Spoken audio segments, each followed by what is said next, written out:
The split verdict, Combs' longtime nemesis, 50 Cent, reacted to the news on Instagram, writing, quote, "Diddy beat the feds? That boy a bad man. Beat the Rico, he, the gay John Gotti," he said in reference to the mob boss who was acquitted on racketeering charges. The courtroom fell into a heavy silence, the kind that tightens your chest, thick with tension.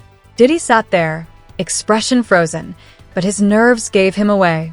His fingers tapped restlessly against the cold table while his eyes flicked between the judge, the lawyers, and the cameras slowly closing in on him.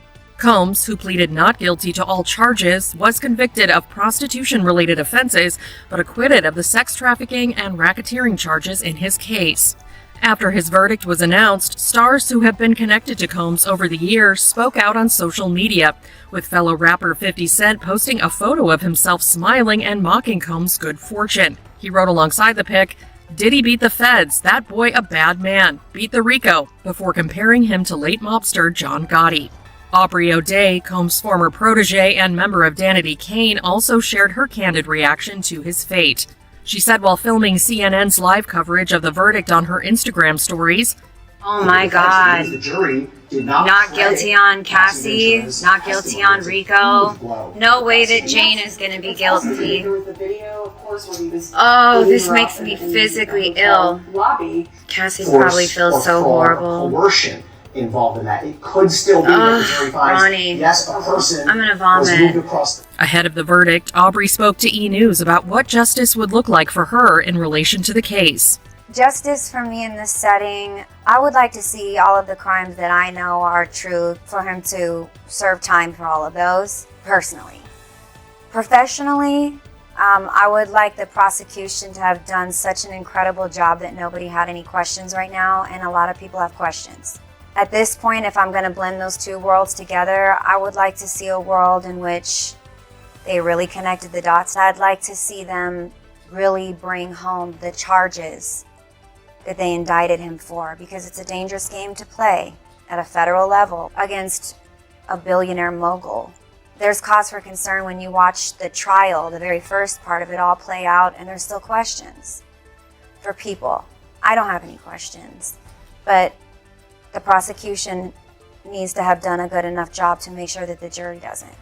Also speaking out was an attorney for Cassie Ventura, who dated Combs on and off from 2007 until 2018, and testified during the trial about the alleged abuse she was subject to during their relationship. Sean Diddy Combs and 50 Cent. These two go back a long time. They have been rivals for a long time. And this week we learned that, at least from Diddy's side of things, this feud apparently went far beyond words. 50 Cent's name came up during the testimony this week of Capricorn Clark. She is a former assistant of Sean Combs, who went on to become the head of marketing for his Sean John clothing brand. Clark rose successfully and professionally through the ranks of Diddy's world during her time working for him, which stretched between 2004 to 2018, so she saw a lot. Clark claimed that Diddy would threaten her, and she says he even kidnapped her in 2011. All of this matters as we build up to how 50 Cent kind of factors into what she said on the stand. Now, Capricorn Clark started working for Bad Boy after she worked for Death Row Records. Now that's surprising, since The verdict had already been announced days earlier, not guilty. A shocking decision that sent waves across the entire entertainment world. But whatever victory Diddy thought he had secured disappeared the moment 50 Cent stepped in. And he didn't come quietly, he came loud. In a public interview, 50 dropped a bombshell, claiming Diddy didn't win the case, he bought it. According to him, the verdict wasn't about truth or evidence, it was about money. And the reaction? Instant. People didn't just hear it, they believed it. Because if there's one person known for calling out power without fear, it's 50 Cent. And this time, it didn't sound like gossip, it sounded real. Even though they both had success in music, they both rose to fame representing the city of New York and the rap scene there, they have been longtime rivals. In 2006, 50 Cent released a diss track about Diddy, so almost 20 years ago. This goes back a long way, and in that diss track, he says, quote, "Who shot Biggie Smalls? We don't get 'em. They gon' kill us all. Man, Puffy know who hit that expletive. Man, that expletive soft." Now, 50 is accusing Combs there of knowing who killed his friend, the notorious B.I.G. Christopher Wallace. Wallace and Puffy were incredibly close, but Wallace was shot and killed in a drive-by shooting in Los Angeles in 1997, and no one has ever been charged for pulling the trigger. This all happened during really the height of the East Coast-West Coast rap rivalry of the 90s, which involved Suge Knight, who we mentioned earlier. 50 Cent has also accused Diddy of orchestrating the murder of death row rapper Tupac Shakur, who died in 1996 in a Las Vegas drive-by shooting. This is Dwayne Keith D. Davis. He was arrested in September 2023, and he is the only person facing charges related to Tupac's murder. But 50 Cent has continued to push the allegation that Sean Combs either knows something or did something for Tupac to end up dead, though Diddy has denied that. But in a 2023 Instagram post, 50 wrote, "Damn, so Pac got lined by Brother Love, LOL, time to lawyer up, expletive, might get sticky," with a pic of Suge Knight in a car with Tupac. Diddy, who has a lot of names, Puff Daddy, Puffy, Puff, and Brother Love is one of those other names. Now, from Diddy's side of things, again, he's denied having anything to do with Tupac's murder, and he's also denied having anything to do with Christopher Wallace's death, and he's denied publicly having issues with 50 Cent. Here's what Combs said when he was asked about a beef with 50 in a 2018 interview with the radio show The Breakfast Club, Power 105.1 FM. Hey, yo, I don't have no beef with I don't know why. With Fifth. He loves me. He loves me. Y'all really can't have see a it? beef? I mean, y'all can't see it. No, we can't see Y'all can't it, see man. that he loves me? But see, You really think that's hate? If you look at 50's social media, you can see he has a lot of posts about Diddy. And this is what he posted the day that federal agents in Miami raided Combs' mansion ahead of his arrest on the charges that he's now on trial for. 50 Cent posted on X, "Now it's not Diddy do it, it's Diddy done. They don't come like that unless they got a case." 50 Cent also included a link to his G-Unit clothing brand in that post. While Diddy in the Breakfast Club clip said that 50 Cent actually loves him and there was never a beef, on the stand this week, Capricorn Clark said otherwise. Clark said that she was at this press event at MTV with Diddy and 50 Cent was also there, all of this happening in New York. Clark said, quote, "After the interview wrapped up, myself, Puff, and Chris Lighty got in the elevator." Clark said that Lighty was an entertainment manager who, on paper, was managing Diddy at the time, but was also 50 Cent's manager at the time. Prosecutors asked Clark what happened in the elevator, and she said, quote, "Puff told Chris, because they were having some sort of issue, like, I really don't like all the back and forth. I don't do that. I like guns." The prosecutor then asked, "What's the issue with an individual?" And Clark responded, he had an issue with 50 Cent. She said Combs was very serious when he said that. In this case, it has become common to hear testimony from witnesses about alleged threats by Diddy. In fact, several witnesses have said that Diddy regularly threatened to fire people, to beat people, like his former girlfriend Cassie Ventura, and in this case, making a threat involving firearms to settle a dispute, per the testimony of someone who was one of his closest associates for more than a decade. Invoking gun violence and some sort of veiled threat, that could be scary for some. It sounded like proof. 50 didn't stop at one interview. He went all in. Screenshots, leaks, financial trails, even voice notes started surfacing. He claimed there were middlemen, people allegedly paid by Diddy's team, approaching jurors before and during the trial. Deals were made, money moved, and silence was secured. Inside the courtroom, tension exploded. Prosecutors reconsidered. The judge, clearly shaken, called for an emergency closed-door session. The defense panicked. Media rushed in. And Diddy?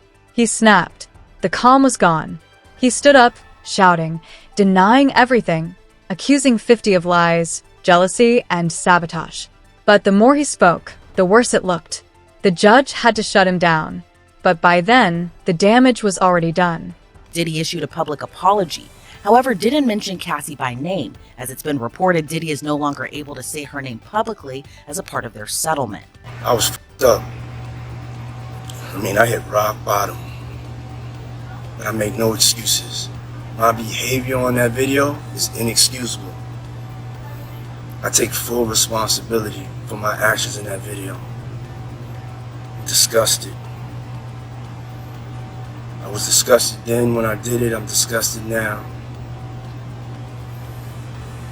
I went and I sought out professional help. I had to go into therapy, and go into rehab. I had to ask God for His mercy and grace.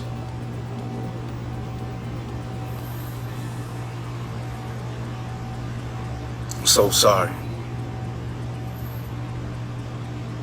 But I'm committed to be a better man each and every day. I'm not asking for forgiveness. I'm truly sorry. The video was published to Diddy's Instagram, but has since been scrubbed from his page. Diddy's rival 50 Cent had choice words about the brutal video, saying first he denied that even happened, and then the tape comes out, so that means everything that N-word says is a lie. When someone watches that, if they have a daughter and they can imagine her being under those circumstances, that stuff is crazy. Like they let him get away with it. With all the influence and power you have, the person you're with is supposed to be a part of your life, not be forced. 50 Cent has long touted his plans to make a docu-series about his longtime rival. When asked what made 50 want to produce the series, he replied in part, "I'm the only one from hip-hop culture that's produced quality projects." 50 Cent and Diddy have collaborated on a few songs together, and when 50 was an unsigned rapper more than 20 years ago, he used to ghostwrite for the Bad Boy founder. But 50 Cent made it clear the two just worked together. He replied in part, "I wouldn't call it a friendship because there would be disappointment between us if we didn't speak to each other. There's points that we work together." 50 Cent would go on to credit Jennifer Lopez, Diddy's ex-girlfriend, who 50 Cent said told Diddy he would work with him as a songwriter in the beginning of his career. 50 Cent said this occurred when he was getting back to work after being shot several times in May of 2000. He would recall, though, one time when Diddy called and 50's oldest son's mother answered the phone and 50 refused to talk to Diddy. 50 would go on to say he didn't want to answer the phone because he didn't want to ever party or hang out with him. He replied, "Puff is a business person. When people call him a producer, I see people that were taking advantage." An official inquiry was launched. Jurors were questioned quietly. Surveillance was reviewed. Financial records were pulled. Every detail was examined. And with each passing day, the story got darker. Insiders began speaking out. Former staff, security, event planners, hinting at a massive cover-up. Allegations of bribes spread beyond jurors to reporters, legal staff, even witnesses. One assistant claimed records were destroyed. Another admitted delivering sealed envelopes for extra pay. This wasn't just a trial anymore, it was a ticking bomb. Diddy's team denied everything, calling it a personal attack. But public opinion had already shifted. Allies backed away. Deals collapsed. Sponsors disappeared. His empire started falling apart. Meanwhile, 50 Cent didn't stop. He kept posting, teasing more revelations, promising the truth would come out. Soon, even bigger names were hinted at. The case reopened. Investigators stepped in. Reports suggested federal involvement. What once looked like a victory was now turning into something far more dangerous. Because if proven, this wasn't just scandal, it was a crime. As Diddy and 50 Cent have long been in the rap game, they share another commonality, and that's 50 Cent's ex-girlfriend and the mother of his youngest son, Daphne Joy Navarez. The actress and OnlyFans model was named in Rodney Jones' suit against Diddy as she was referenced to as an alleged sex worker of Diddy's that also gets paid a monthly stipend. She has denied those allegations in a post made to social media, writing, "I am deeply hurt by the lies in Rodney Jones' lawsuit. The claim that I'm a sex worker is 100% false and character assassination. I am retaining an attorney to explore all legal remedies against both Rodney and his attorney." 50 Cent seemingly poked fun at the allegation of the mother of his son being an alleged sex worker. In a post made to his social media page, 50 wrote a caption, "I didn't know you was a sex worker, you little sex worker, LOL." But this would prompt Daphne Joy to respond to her ex again on social media, but this time would accuse 50 directly of rape and being abusive during their relationship. She would write in part, "Everything is a joke to you until our safety is compromised, which is happening now. You are wreaking real havoc, frenzy, and chaos onto people's lives. How would you feel if Sire was the one in handcuffs? For nothing. Let's put the real focus on your true evil actions of raping me and physically abusing me. You are no longer my oppressor, and my God will handle you from this point on. You have permanently damaged the last hope I had for you as a father to preserve our family with these last and final false claims made against me. You have broken our hearts for the last and final time." Those allegations against 50 Cent would prompt him to fire back against his ex Daphne Joy and sue her for defamation. In his suit, 50 Cent said those allegations were unequivocally false, and would claim she made the shocking allegations in retaliation after he moved to take sole custody of their son. Since that suit, Daphne has deleted her Instagram post accusing 50 of rape and physical abuse. 50 Cent was asked by The Hollywood Reporter the latest in the defamation suit. The rapper and television producer said he tiptoes around the Daphne stuff and explained why. He said, "I got a family court case. The allegations that came out, she posted things to her page saying some crazy stuff. But this comes 8 hours after I filed for custody for my son. And she put that up in response to that, and I'm like, ugh. In this climate, you know how quickly they pass judgment.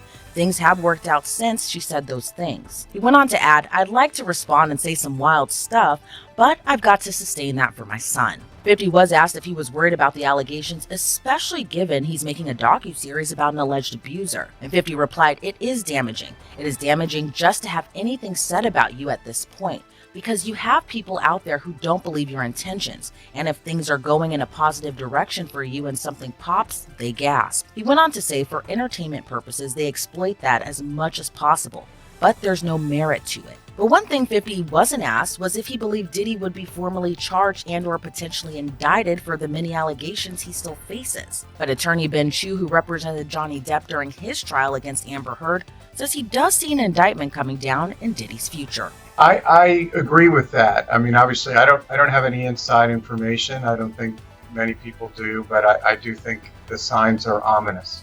These are very grave matters. As you know, there have been 2 raids on his properties, and that's obviously very ominous signs for him, although interestingly, we haven't seen the indictments yet. There's been some... Inside the courtroom, Diddy tried to stay composed, but each day, the walls closed in.